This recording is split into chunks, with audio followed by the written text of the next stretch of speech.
নমস্কার বন্ধুরা, বাঙালি রেসিপিতে স্বাগত। আজকে আমি আমার চ্যানেলে আবার একটা রেসিপি নিয়ে চলে আসছি বন্ধুরা, সর্ষে ইলিশ।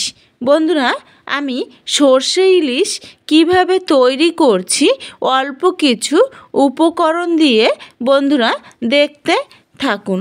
প্রথমে আমি মাছগুলো কেটে পরিষ্কার করে একটা প্লেটে নিয়েছি।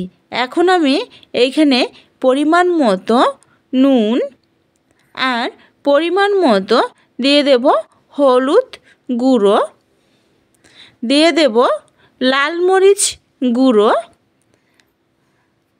আর দিয়ে দেব 1 চামচ সরিষার তেল দিয়ে আমি মাছের সঙ্গে ভালো করে ম্যারিনেট করে নেব।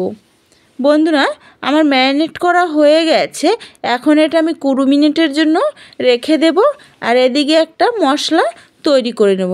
এর জন্য একটা বাটি নিয়েছি, সেখানে আমি অল্প পরিমাণে নুন আর 1 চামচ দিয়ে দিয়েছি লাল মরিচ গুঁড়ো, 1 চামচ জিরের গুঁড়ো, আর 1 চামচ গোলমরিচ গুঁড়ো, আর হাফ চামচ দিয়ে দিয়েছি হলুদ গুঁড়ো, আর অল্প পরিমাণে সরিষার তেল।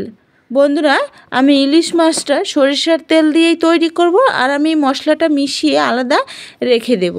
আর এদিকে আমি সর্ষে নিয়েছি 2 চামচ। বন্ধুরা, এখানে আমি সাদা সর্ষে ব্যবহার করেছি, আর নিয়েছি কয়েকটা কাঁচা লঙ্কা আর আদা, আর অল্প পরিমাণে জল দিয়ে মিক্সিতে আমি এটা পেস্ট করে নিয়ে নেব।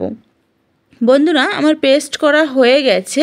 এখন এদিকে ওভেনে আমি কড়া বসিয়ে দিয়েছি। কড়াটা হাই আঁচে গরম করে নিয়ে সেখানে আমি বড় চামচের 1 চামচ সরিষার তেল, অল্প পরিমাণে কালো জিরে, কয়েকটা কাঁচা লঙ্কা চিড়ে আমি দিয়ে দিয়েছি।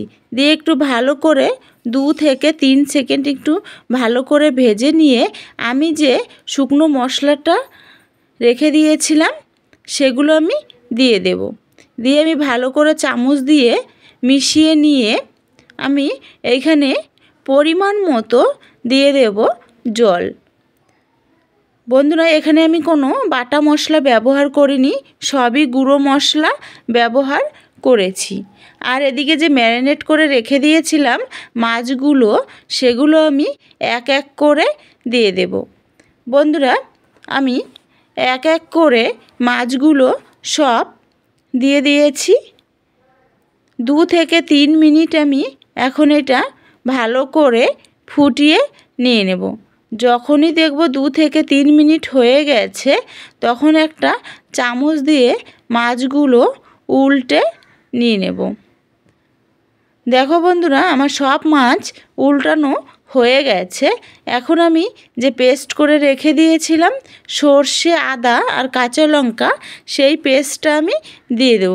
দিয়ে আমি চামচ দিয়ে ভালো করে মিশিয়ে নিয়ে নেব।